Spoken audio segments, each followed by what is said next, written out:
3 anni di interventi, emergenze, servizi. Il comandante Giuseppe Costa ricorda i momenti più difficili, ma anche quelli che porterà nel cuore. Abbiamo avuto emergenze molto complesse, una su tutte quella di Castelfranco, dove abbiamo salvato una signora che aveva dei problemi di deambulazione e l'acqua veniva su ed è stata portata fuori, è stata salvata dalla squadra di Castelfranco Veneto.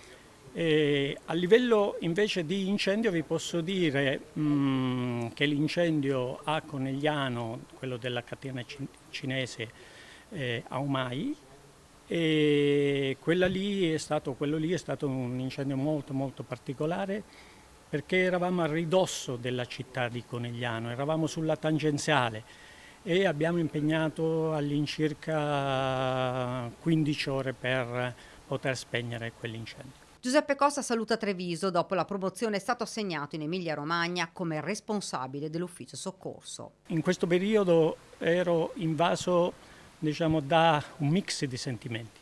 Uno, è chiaro che uno è contento per la progressione della carriera.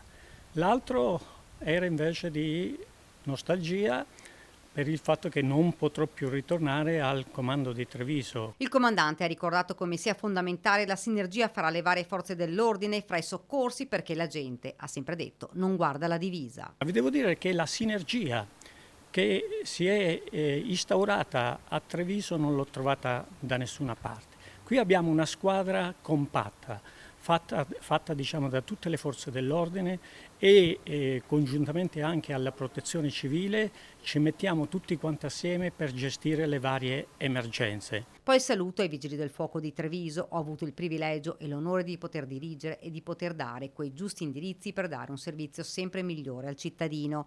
Lascio il cuore perché lascio una squadra fatta da personale operativo, funzionari tecnici, personale amministrativo, personale dell'associazione e personale volontario. Una grande squadra.